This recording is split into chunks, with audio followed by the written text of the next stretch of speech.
Rich man plotted a cruel plan to hurt his disabled son. But what happened next will blow your mind. Before we start, subscribe to the channel and comment where you're watching from. Now, let's continue. The Anderson Ranch sprawled across 500 acres of Montana countryside, its pristine white fences cutting through rolling hills like chalk lines on a green board. At dawn, when the mist still clung to the valley floor, the estate looked like something out of a painting. Perfect, untouchable, and hiding secrets darker than the shadows cast by its towering barn. Richard Anderson stood at his study window, watching the sunrise paint the sky in shades of amber and gold. His reflection in the glass showed a man in his 40s, sharp-featured and impeccably dressed even at this early hour. Everything about him screamed success, from the Rolex on his wrist to the custom-tailored shirt that fit his broad shoulders perfectly.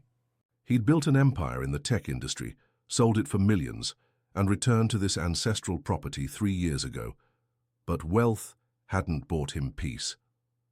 In the east wing of the mansion, 7-year-old Ethan Anderson was already awake, propped up in his specially designed bed, sketching in a notebook. His small hands moved with surprising precision, creating images of horses galloping across open fields, horses he'd only seen from his bedroom window. The wheelchair beside his bed, with its bright blue cushions and custom modifications, stood as a constant reminder of what separated him from those dreams. "Good morning, sunshine." Martha Walsh entered the room with her usual warm smile. The 60-year-old governess had been with the family since Ethan's birth, becoming more of a grandmother than an employee. Her grey hair was pulled back in a neat bun, and her kind eyes crinkled at the corners as she approached the bed. "Morning, Martha." Ethan's face lit up, his green eyes, so like his late mother's, sparkling with life. "Look what I drew." Martha examined the sketch, her expression softening. "That's beautiful, sweetheart. You've captured the movement perfectly. Do you think I could see them up close today?" The hope in his voice was almost painful to hear. Martha hesitated, knowing the answer. Richard Anderson had made it clear. Ethan was to remain in the house, away from the stables, away from any unnecessary risks. The man who could negotiate million-dollar deals couldn't negotiate with his own guilt and fear. "We'll see, darling. Maybe we can watch them from the terrace later." Ethan's shoulders sagged slightly, but he nodded. He was used to disappointment, had learned to accept it with a grace that no 7-year-old should possess. Down in the stables, Jake Morrison was starting his morning rounds. The young ranch hand had worked at Anderson Ranch for 2 years, and in that time he'd learned to handle every horse on the property, except one. As he approached the last stall, the sounds of the other horses faded to nothing. Even the morning, birds seemed to quiet their songs. Thunder stood in the shadows of his stall, a massive black stallion with a coat that gleamed like obsidian. His eyes held an intelligence that bordered on human, but there was wildness there too, a fury that had never been tamed. The horse had arrived at the ranch a year ago, a rescue from an abusive situation. Since then, he'd injured 3 trainers and destroyed 2 stall doors. Richard Anderson had wanted him put down multiple times, but something always stopped him. Maybe it was the challenge, or maybe it was something darker. Jake approached carefully, speaking in low, soothing tones. "Easy there, Thunder. Just bringing your breakfast." The horse's ears flattened against his head, a clear warning. Jake set the feed bucket down quickly and retreated. As he turned to leave, he nearly collided with his employer. "Mr. Anderson." Jake straightened, surprised. Richard rarely visited the stables, especially not this early. "How's the beast today?" Richard's voice was cold, calculating. "Same as. Always, sir. Won't let anyone near him." Richard studied the horse through the stall bars. Thunder pawed the ground, snorting his displeasure at the scrutiny. "I want you to move him to the small paddock this afternoon, the one near the house." Jake frowned. "Sir, that paddock, it's not secure enough for Thunder. If he gets agitated, just do it." Richard's tone left no room for argument. "And make sure the gate mechanism is properly maintained." Something in the way he said it made Jake uncomfortable, but he nodded. "Yes, sir." Richard walked away, his Italian leather boots clicking on the stable floor. He had a conference call at 9, investors to placate at 10, but his mind was elsewhere. The solution to his problem was becoming clearer by the day.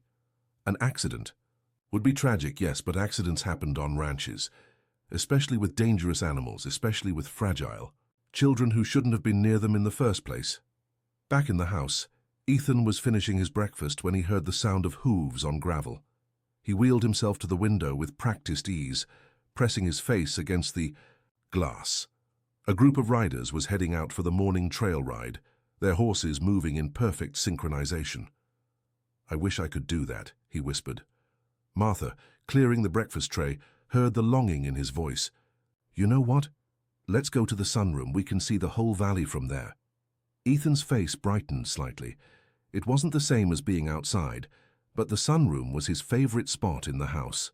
Floor-to-ceiling windows offered panoramic views of the ranch, and on clear days like this he could see for miles. As Martha pushed his wheelchair through the mansion's long corridors, Ethan chattered about the horses, naming each one he'd observed from afar. "The chestnut mare is Penny. She always shakes her head when she trots. And the grey gelding is Storm. He likes to roll in the dust after his rides." Martha marveled at his observation skills. Despite his limitations, or perhaps because of them, Ethan noticed everything. He'd created an entire world from his window, observations, giving personalities and stories to animals he'd never touched. "And what about the black one?" Martha asked casually. "The one in the far stable." Ethan's eyes widened. "I've only seen him once. Jake was trying to lead him out, but he reared up and nearly struck him. He looked angry, but also sad." "Sad?" "Like he's waiting for something. Or someone." Martha filed that observation away, wondering at the intuition of this remarkable child. By noon, Richard was in his study, ostensibly reviewing contracts, but actually staring at his computer screen without seeing it. His phone buzzed, a text from Jake confirming that Thunder would be moved to the small paddock at 3 o'clock. Perfect. The housekeeper had the afternoon off.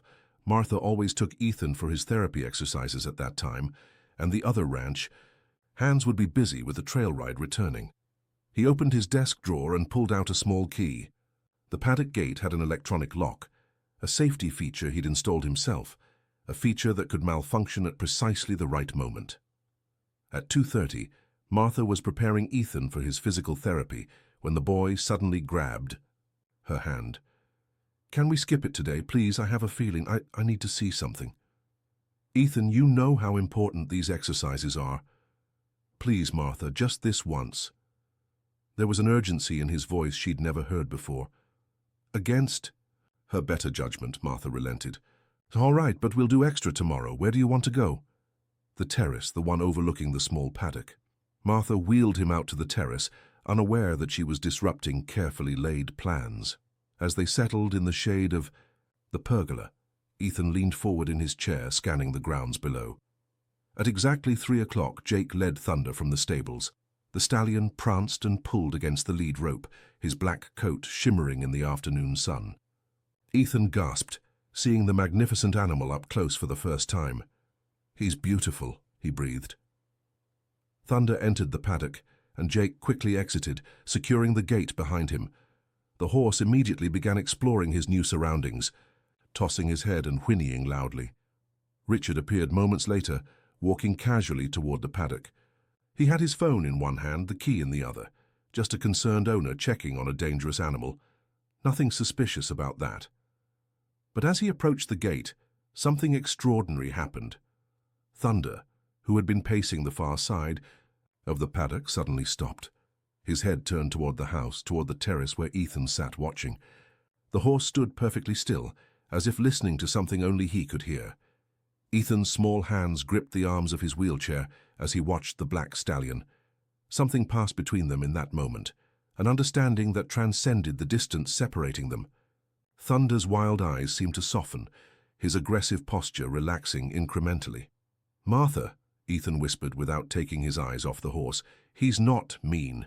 He's just misunderstood." Below them, Richard had reached the paddock gate. He glanced around, confirming he was alone, then slipped the key into the electronic lock mechanism. His fingers worked quickly, making adjustments that would ensure the gate would swing open with the slightest pressure. An accident waiting to happen. Thunder snorted and pawed the ground, his attention now divided between the man at the gate and the boy on the terrace. The air seemed to thicken with tension. Just as Richard finished his sabotage, Jake's voice called out from the stable. "Mr. Anderson, phone call from Tokyo. They said it's urgent." Richard cursed under his breath. The Japanese investors were 3 hours early.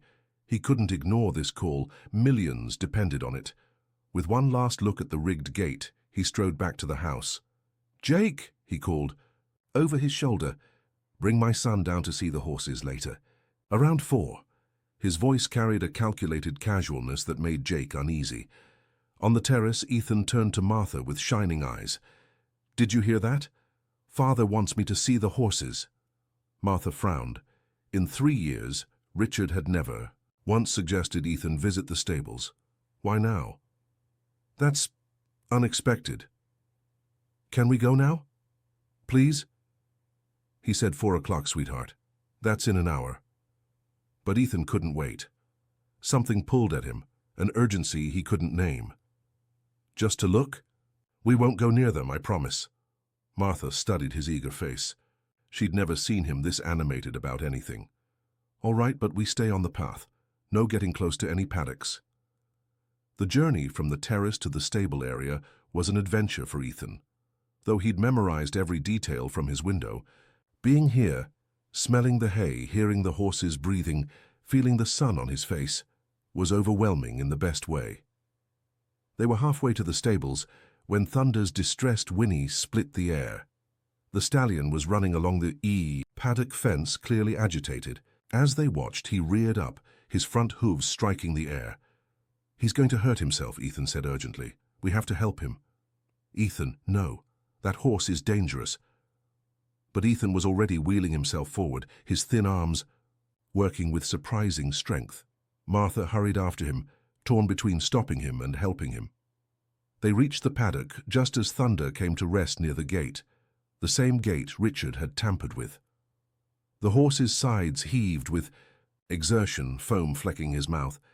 His eyes, wild moments before, fixed on Ethan with an intensity that made Martha step protectively closer. "Hey there," Ethan said softly, his voice carrying a calmness that belied his years. "It's okay. I'm not going to hurt you." Thunder's ears swiveled forward. He took a tentative step toward the gate, then another. Martha held her breath, ready to pull Ethan back at the first sign of aggression. But aggression never came. Instead, Thunder stretched his neck over the fence, lowering his massive head until it was level with Ethan's face. The boy slowly raised, his hand trembling not with fear but with awe. The moment Ethan's palm touched Thunder's muzzle, everything changed. The horse's entire body relaxed, a soft nickering sound escaping him. His eyes, which had held nothing but fury for a year, now reflected something else entirely. Recognition, perhaps, or relief. "Oh my," Martha breathed, witnessing something she couldn't quite understand. Ethan stroked Thunder's face with gentle confidence, as if he'd done this 1,000 times before. "See? He just needed someone to understand him like me." The paddock gate, weakened by Richard's tampering, creaked ominously as Thunder leaned against it. One firm push would send it swinging open, releasing a horse everyone believed to be uncontrollably dangerous. "We should go," Martha said nervously. "Your father will be angry if he finds us here." "Just a few more minutes," Ethan pleaded. "Please, Martha, I've waited so long for this." Thunder whinnied softly, as if adding his own plea. The horse's large dark eye fixed on Martha, and she could have sworn she saw intelligence there and a promise. He wouldn't hurt the boy. From his study window, Richard watched the scene unfold with growing fury. His carefully laid plan was unraveling. Worse, his son, the son he'd hidden away, the reminder of his failure, was forming a bond with the very instrument meant to solve his problem. He slammed down the phone, cutting off the investor mid-sentence, and stormed from the room. By the time he reached the paddock, his face was a mask of controlled rage. "What is this?" His voice cut through the peaceful moment like a blade. Ethan jerked back, his hand falling from Thunder's muzzle. The horse immediately sensed the change, his ears pinning back as Richard approached. "Father, Martha, how dare you bring him out here? You know my rules." "Mr. Anderson, Ethan heard you tell Jake to bring him at 4. He was just eager. Get him back to the house, now." The coldness in his voice made Ethan's eyes fill with tears. "But Father, Thunder isn't mean. He's gentle, see?" He reached for the horse again, but Richard stepped between them. "That animal is dangerous. Stay away from him." Thunder snorted, pawing the ground. The gate creaked again, and Richard's eyes widened as he realized how precarious the situation had become. If the horse pushed against it now— "Move, both of you, now." Martha quickly wheeled Ethan away, the boy twisting in his chair to look back at Thunder. The horse whinnied, a mournful sound that seemed to echo Ethan's own distress. Once they were gone, Richard examined the gate. His sabotage was too effective. A strong wind might open it now. He'd have to be more careful, more subtle. But the image of Ethan's hand on Thunder's muzzle burned in his mind. How had the boy gotten so close? Why hadn't the horse attacked? Jake appeared from the stables, having heard the commotion. "Everything all right, Mr. Anderson?" "That gate needs to be replaced." "It's not secure." Jake tested it, frowning at how easily it moved. "This wasn't like this earlier. I checked it myself when I brought Thunder out."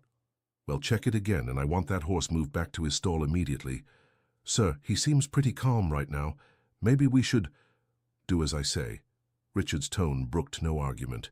As, Jake prepared to move Thunder, the horse's demeanor changed completely. He became the dangerous animal everyone expected, rearing and striking out when Jake approached with the lead rope. It took 3 men and an hour of careful maneuvering to get him back to his stall. That night, Ethan barely touched his dinner. He sat by his bedroom window, staring out at the stables where Thunder was once again imprisoned in isolation. "He was so gentle with me," he told Martha as she tucked him in. "Why won't Father believe me?" Martha smoothed his hair, choosing her words carefully. "Sometimes adults have fears that children don't understand. Your father, he worries about you. He's ashamed of me." The words spoken so matter-of-factly broke Martha's heart. "Oh, sweetheart, no. It's okay. I know I'm different. But Thunder's different too, and he's not bad. He's just lonely." Ethan's green eyes were wise beyond their years. "Like me." After Ethan fell asleep, Martha made a decision. She'd worked for the Anderson family for 7 years, kept their secrets, followed their rules.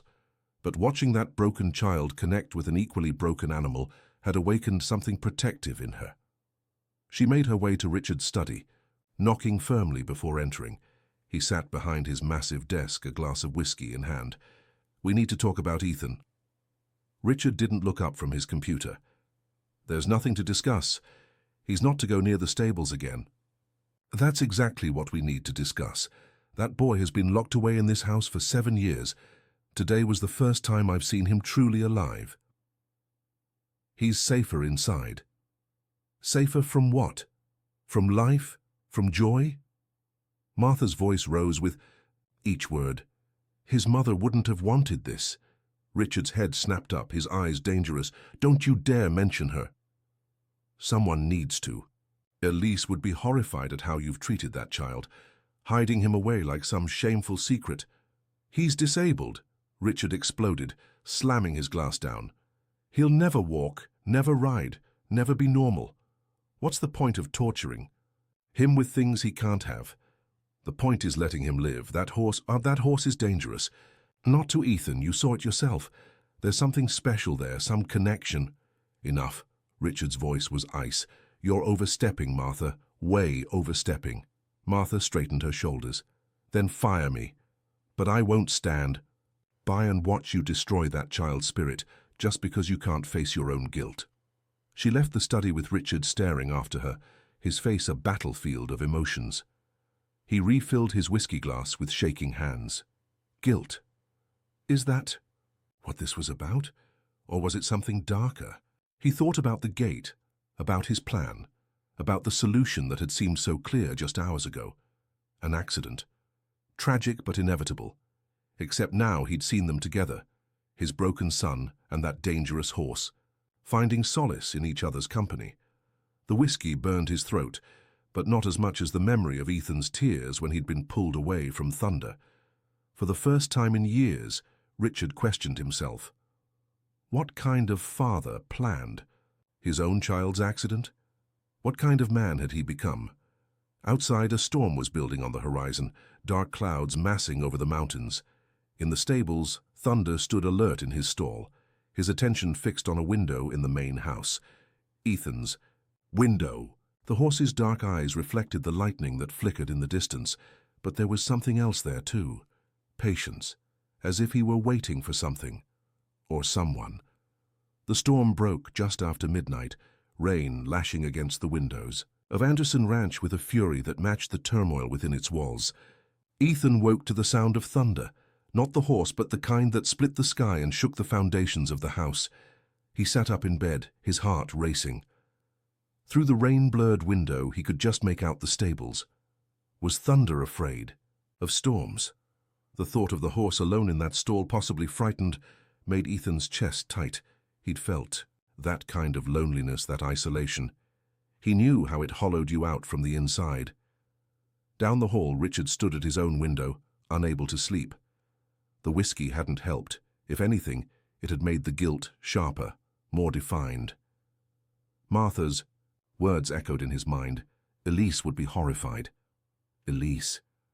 He closed his eyes, seeing her face as clearly as if she stood beside him. Those same green eyes that Ethan had inherited. That same gentle spirit. She'd died giving birth to their son, hemorrhaging on the delivery table while the doctors worked frantically to save them both. They'd saved Ethan, but the lack of oxygen during those critical moments had damaged his spine. Your son is alive, they'd told him, as if that should have been enough. But Richard had looked at that tiny, imperfect baby and seen only what he'd lost. His wife, his perfect future, his dreams of teaching his son to ride, to run, to be everything Richard had been. He opened his laptop, scrolling through the files. He kept password protected, photos of Elise, videos of their life before. In one, she was riding her favorite mare, her laughter carrying across the fields. She'd loved horses with a passion that had initially drawn Richard to her. "Promise me," she'd said once, her hand on her swollen belly. "Promise me our child will know horses like I did, no matter what." He'd promised, then broke that promise. The moment he saw the wheelchair. A sharp crack of thunder made him look up. Through the rain he saw something that made his blood run cold. The stable doors were open, swinging wildly in the wind. And Thunder's stall. Richard grabbed his coat and ran, not bothering to wake anyone. By the time he reached the stables, he was soaked through. Thunder's stall was empty, the door hanging open. Fresh hoof prints led out into the storm. How? The stall had been locked, double-checked by Jake himself, unless a terrible thought struck him. What if the horse was heading for the house? What if his tampering with mines and gates had created a situation far worse than he'd imagined? He ran back toward the mansion, fear clawing at his throat. The small paddock gate stood open, just as he'd rigged it to, but Thunder wasn't there. Where? A whinny, soft but distinct, came from the gardens below Ethan's window. Richard rounded the corner and stopped dead. Thunder stood in the pouring rain, his black coat slick with water, looking up at Ethan's window. The horse that had injured 3 trainers, that fought every attempt at contact, stood perfectly still in the middle of a thunderstorm, waiting. And at the window, a small figure pressed against the glass. "No," Richard whispered, but his feet were already moving. By the time he reached Ethan's room, Martha was there too, her robe hastily thrown over her nightgown. Ethan was at the window, his palm flat against the glass, mirroring Thunder's position below. "He came for me," Ethan said wonderingly. "He's afraid of the storm, but he came anyway." "How did he get out?" Martha asked, but her eyes were on Richard. Suspicious. "I don't know. We need to get him back before Before what?" Martha's voice was sharp. "Before someone gets hurt? Look at him, Mr. Anderson. Does that look like a dangerous animal to you?" Thunder had lain down in the wet grass, his eyes never leaving Ethan's window. Even from here, they could see him shivering, Not from cold, but from fear. Yet he didn't move. "I need to go to him," Ethan said.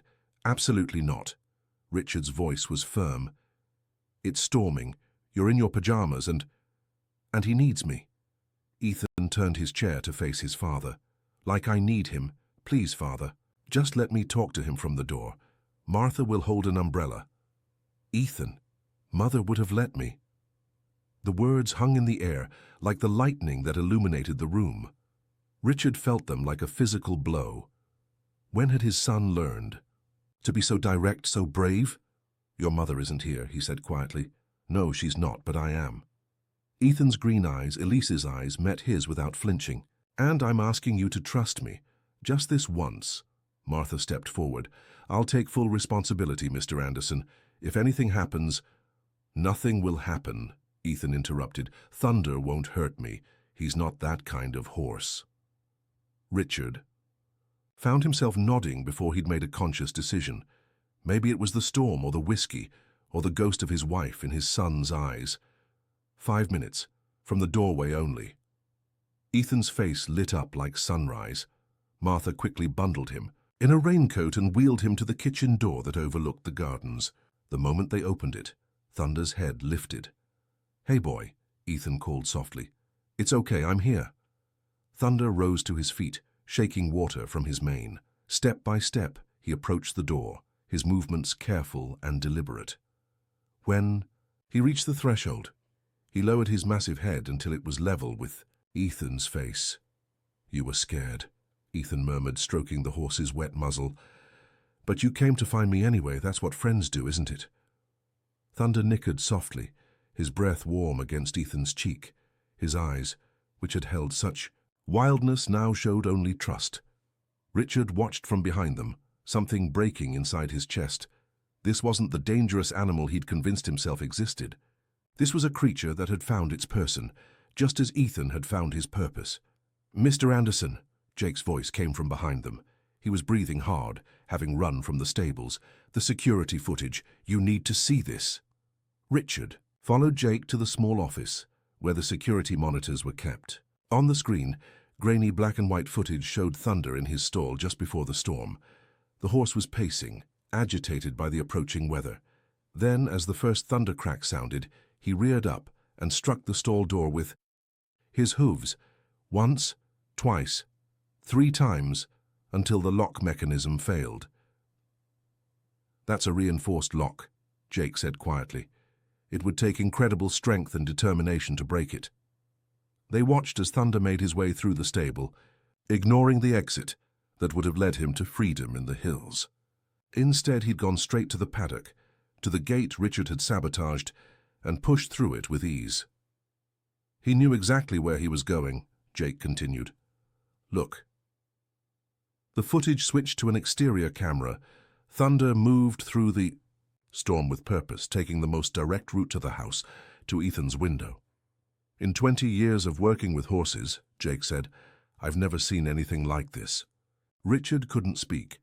His careful plans, his cynical manipulations, seemed suddenly small and petty in the face of this connection between boy and horse. When he returned to the kitchen door, Ethan was talking quietly to Thunder, telling him about the drawings he'd made, the stories he'd imagined.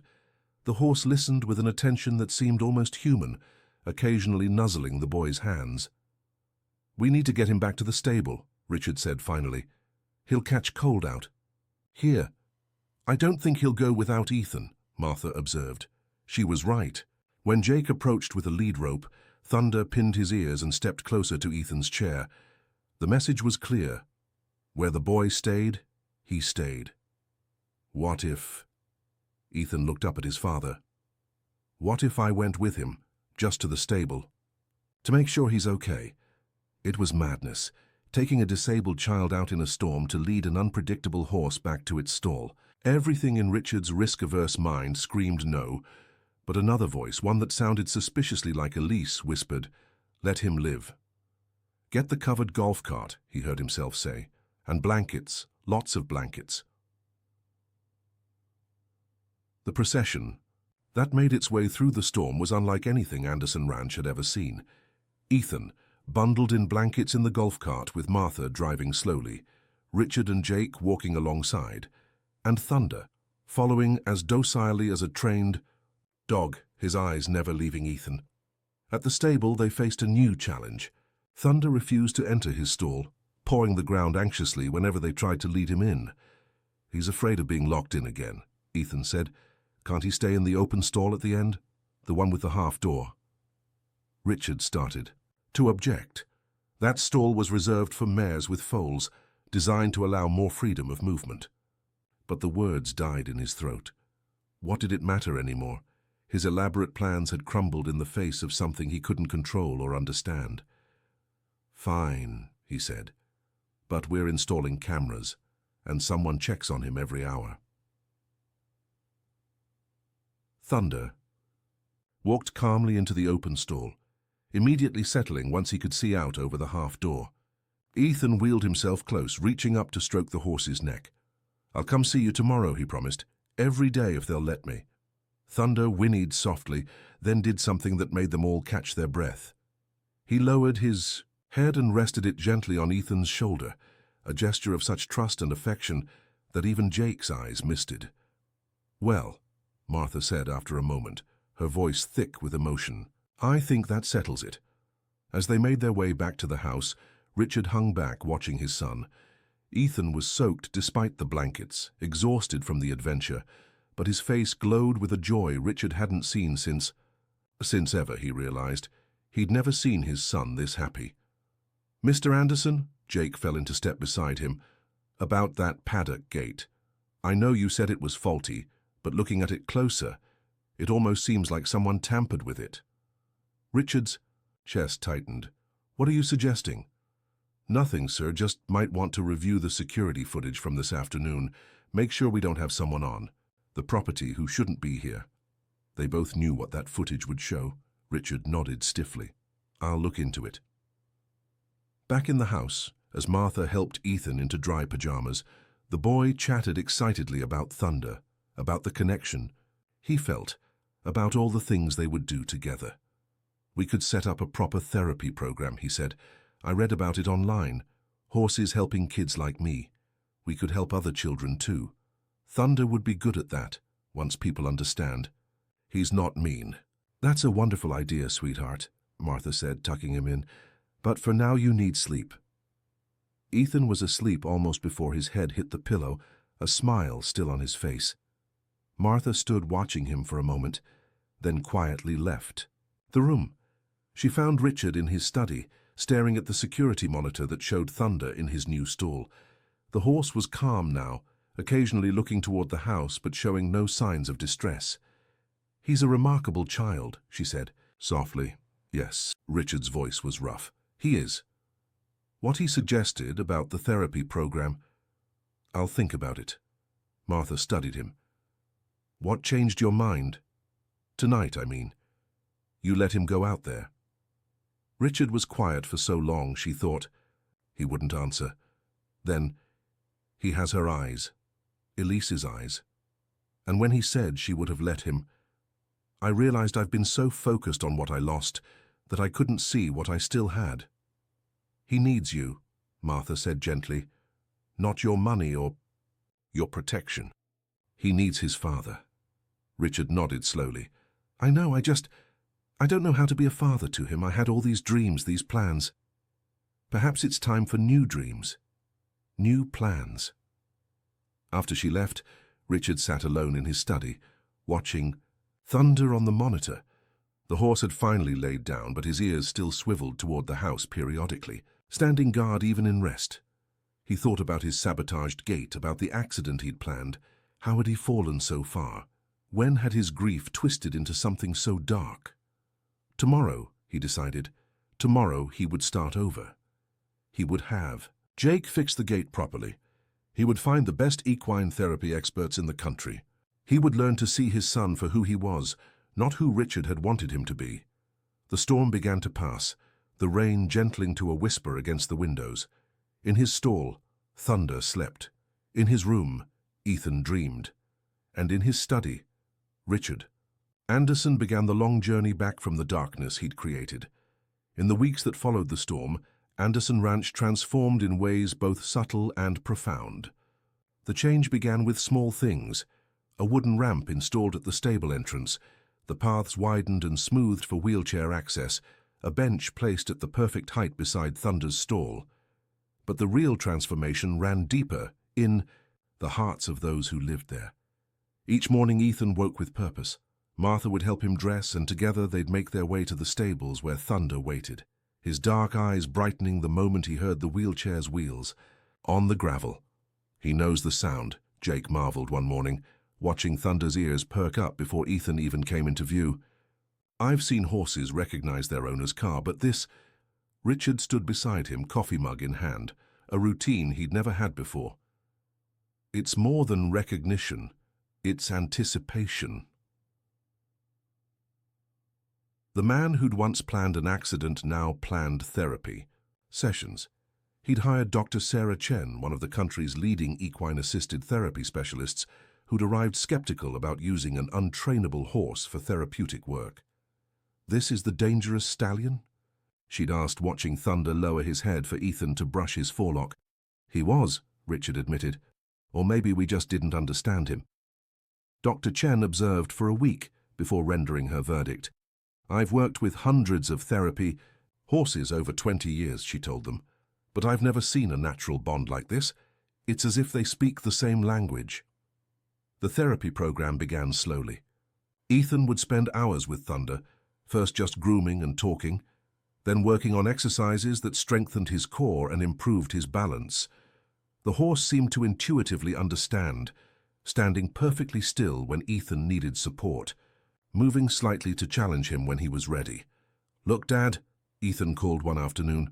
Richard had taken to watching the sessions, his laptop forgotten as he witnessed his son's progress. "I can reach his ears now." Indeed, Ethan had managed to stretch higher than ever before, his usually weak torso showing new strength. Thunder had lowered his head just enough to make it possible, but not so much that Ethan didn't have to work for it. "That's wonderful. Son." The word son came easier now, filled with pride rather than pity. But the real breakthrough came on a crisp October morning. Dr. Chen had been working with Ethan on mounted exercises, not riding exactly, but sitting on Thunder's back while the horse stood still, allowing Ethan to work on his posture and balance. "I want to move," Ethan said suddenly. "Just a few steps." "I know I can do it." Dr. Chen looked uncertain. "Ethan, that's a big step. Your core strength has improved, but please." Ethan's green eyes were determined. "Thunder will take care of me, won't you, boy?" The horse nickered softly, as if agreeing. Richard found himself nodding. "If Dr. Chen thinks it's safe, just a few steps." They prepared carefully. Jake and Dr. Chen walked on either side, ready to support Ethan if needed. Richard led Thunder, his hands steady on the lead rope, despite his racing heart. "Okay, Thunder," Ethan said, his voice clear and confident. "Let's walk." Thunder took one step, then another. Each movement was deliberate, careful, his massive body adjusting minutely to keep Ethan balanced. The boy's face shone with concentration and joy, his hands gripping Thunder's mane. "I'm riding," he whispered. "I'm really riding." They made it 10 steps before Ethan's strength gave out. As he started to slip, Thunder immediately stopped, actually taking a small step back to position himself under the boy. Jake and Dr. Chen helped Ethan down, but he was laughing, tears streaming down his face. Did you see? He looked up at his father. "I rode Thunder." Richard knelt beside the wheelchair, not caring that his expensive pants were in the dust. "I saw. You were amazing. Both of you." Thunder lowered his head, accepting Richard's touch for the first time. A peace offering, perhaps, or recognition of a fellow guardian of the boy they both loved. That evening, as they celebrated with Ethan's favorite dinner, Martha brought out a cake she'd secretly prepared. "To new beginnings," she said, setting it before them. "And to Thunder," Ethan added, "the best friend I could ask for." Richard raised his glass of apple juice. He'd stopped drinking whiskey, finding he preferred to keep his mind clear these days. "To Thunder, and to my son, who taught an old horse, and his older."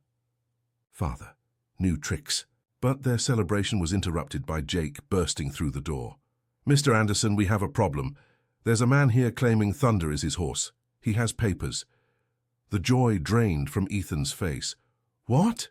No, Thunder is ours." Richard stood, his protective instincts flaring. "Show me these papers." The man waiting in the study was rough-looking, with cold eyes and scarred hands. "Name's Bill Morrison. No relation to your Jake. I heard you folks had my horse." "Thunder was a rescue," Richard said firmly. "We have adoption papers from the shelter." Morrison smiled unpleasantly. "Thunder, is it? I called him Demon.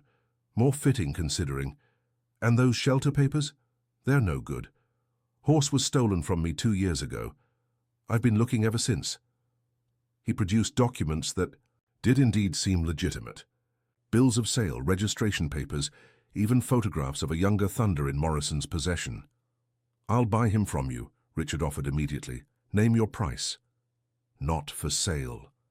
Morrison's grin widened. "But I might consider a trade. This is a nice ranch. Bet you could use someone with my expertise." Richard recognized extortion when he heard it. "What do you really want? 50,000 cash, or I take my horse tonight." "You can't," Ethan's voice came from the doorway. Martha had tried to keep him away, but he'd insisted on coming. "Thunder doesn't belong to you anymore. He belongs with us." Morrison looked at the boy in the wheelchair with contempt. "What's a crippled kid need with a horse anyway? Can't even ride it proper."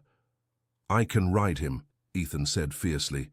"And he's not yours. You hurt him. That's why he was mean before, but he's not mean now because we love him." "Love," Morrison snorted. "Horse is property, kid. My property." Richard stepped between Morrison and his son. "You'll have your money. But I want a proper bill of sale, legal transfer of ownership." "Dad, no, it's okay, Ethan. Thunder isn't going anywhere." Morrison left with a promise to return the next day with the papers. Richard immediately called his lawyer, but the news wasn't good. If Morrison's documents were legitimate, he had legal claim to Thunder. That night, Ethan refused dinner. Refused comfort. He sat by his window, staring at the stables. What if Thunder remembers him? What if he's scared? Martha sat beside him. "That horse loves you, sweetheart. Nothing can change that." But he was hurt before, by that man. What if... Then we'll remind him he's safe. We'll show him he's loved. The next morning, Morrison arrived early, his truck and trailer pulling up to the stables. Thunder's reaction was immediate and violent. The moment he saw Morrison, he exploded into motion, rearing and striking at his stall. "Joysto still got that temper, I see," Morrison said with satisfaction. "Always did need a firm hand." He produced a whip from his truck, and Thunder's panic intensified. Now they understood. This was why Thunder had been so fearful, so angry. This man hadn't just owned him, he'd abused him. "Put that away," Richard commanded. "You're on my property." "Not for long." Morrison held out the papers. 50,000 like we agreed. Richard was reaching for his checkbook when Ethan's voice rang out. "Wait!" The boy had wheeled himself between Morrison and Thunder's stall. "You can't take him." "Watch me, kid." "No, I mean you literally can't." Ethan's young face was set with determination. "Thunder won't go with you, and if you try to force him, everyone here will see what you really are." Morrison's face darkened. "Are you threatening me, boy?" "I'm promising you." Ethan turned to his father. "Dad, call the sheriff and the news station and animal control. Let everyone come see how Mr. Morrison handles horses." Richard caught on immediately. "Jake, get the cameras. Let's document Mr. Morrison's training methods." Morrison hesitated. He'd counted on a quick, quiet payoff. Public scrutiny was the last thing he wanted. "You can't prove anything," he blustered. "Can't we?" Dr. Chen stepped forward. "I've examined Thunder extensively. The scars on his legs, the marks on his sides, they tell a very clear story, one that I'd be happy to share with the authorities." "And we have security footage," Jake added. "Every interaction Thunder has had since he arrived, including his panic attack just now when he saw you." Morrison looked around at the assembled group. Richard, protective and powerful. Martha, fierce as a mother bear. Jake and the ranch hands positioned to block his access to Thunder, Dr. Chen with her professional credentials, and in the center of it all, a small boy in a wheelchair, facing him down with more courage than most grown men. "This isn't over," Morrison snarled. But he was already backing toward his truck. "Yes, it is," Richard said quietly. "Your papers might be real, but Thunder's welfare trumps ownership. I have very good lawyers, Mr. Morrison, and very deep pockets. Do you really want to fight this? In court? In public?" Morrison's face contorted with rage, but he knew he was beaten. Too many witnesses, too much evidence, too much money against him. He threw the papers at Richard's feet and stormed to his truck. Horse wasn't worth the trouble. Anyway, he spat before driving away. They watched until his trailer disappeared down the road. Then Ethan wheeled himself to Thunder's stall. The horse was still agitated, foam flecking his mouth. "It's okay," Ethan soothed. "He's gone. You're safe. You're home." Thunder's breathing gradually slowed. He lowered his head, seeking Ethan's touch, finding comfort in the small hands that had never brought anything but gentleness. "We won't let anyone take you away," Ethan promised. "Ever." Richard picked up Morrison's scattered papers, studying them. "We should make this official. Adopt him properly, with papers no one can challenge." "Can we put Ethan's name on them?" Martha suggested, as Thunder's registered handler. "I don't see why not," Richard smiled at his son. "What do you say, Ethan? Want to make it official?" Ethan's smile could have lit up the county. "Yes, can we really?" "We really can." Richard knelt beside the wheelchair. "I owe you both an apology. You and Thunder. I almost did something terrible, something unforgivable." Ethan looked at him with those wise green eyes. "But you didn't. That's what matters. How did you get so smart?" "Thunder taught me. And Mom." Ethan glanced at Martha. "And Martha, and now you're learning too." That afternoon, as Ethan took his daily ride on Thunder, he could manage 20 steps now, each one stronger than the last. Richard stood with Dr. Chen and Jake, planning the future. "We have inquiries from 6 families," Dr. Chen reported. "Other children who could benefit from equine therapy. The old barn could be converted," Jake suggested. "Make a proper therapy center." "Ethan wants to help other kids," Richard mused. "Kids like him, kids who've been told they can't do things." "It's a beautiful dream," Martha said, joining them. "Elise would have loved it." Richard smiled, surprising himself with how easily joy came now. "Then let's make it happen. The Anderson Ranch Therapy Center. Or maybe..." He looked at his son, straight-backed on Thunder's back, defying every limitation anyone had ever placed on him. "The Thunder and Ethan Foundation, for kids who need to find their courage." "I like that," Martha said softly. They watched as Ethan guided Thunder in a slow circle, the boy who couldn't walk and the horse who couldn't be tamed, proving everyone wrong together. 6 months later, the Anderson Ranch Therapy Center officially opened its doors. The ribbon-cutting ceremony drew crowds from 3 counties, including several news crews interested in the story of the boy and his horse. Ethan, wearing his best jacket and sitting tall on Thunder's back, addressed the gathering with a confidence that made Richard's chest swell with pride. "People said Thunder was too dangerous," Ethan began, his clear voice carrying across the crowd. "They said I was too broken. But we found each other, and we learned that 'too' is just a word people use when they're scared. To try." He paused, stroking Thunder's neck. The horse stood perfectly still, as if he understood the importance of the moment. "Today we open our doors to other kids who've been told they're too something, too disabled, too different, too difficult." Ethan's smile was radiant. "And to horses who've been told the same thing. Because sometimes the things that make us different are the things that make us perfect for each other." The applause was thunderous. Richard found himself wiping tears from his eyes, not caring who saw. Martha squeezed his arm, her own eyes misty. "She would be so proud," she whispered, "of both of you." As the crowd toured the new facilities, Ethan and Thunder led the way. The boy who'd once watched horses from his window now showed other children what was possible. The horse who'd once known only fear and anger now wore a special blanket reading "Thunder Therapy Horse Extraordinaire." That night, as Richard tucked Ethan into bed, a ritual he'd never missed since the night of the storm, His son looked up at him with those penetrating green eyes. "Dad, thank you." "For what?" "For changing your mind, for letting me try, for seeing thunder the way I did." Richard smoothed his son's hair, feeling the weight of how close he'd come to destroying all of this. "Thank you for teaching me to see. Both of you." Ethan smiled sleepily. "Thunder says you're welcome." "Oh, he does." He also says he's glad you're not sad anymore." "I'm not," Richard realized with some surprise. "I'm really not." As Ethan drifted off to sleep, Richard walked to the window. Down in the stables, Thunder stood at his half door, keeping watch. The horse looked up as if sensing his gaze, and Richard could have sworn he saw him nod. From tragedy had come triumph. From isolation had come connection. From a father's darkest impulse had come his greatest joy. And at the center of it all, a boy and a horse who'd saved each other, and in doing so had saved everyone around them. The Anderson Ranch Therapy Center would go on to help hundreds of children over the years.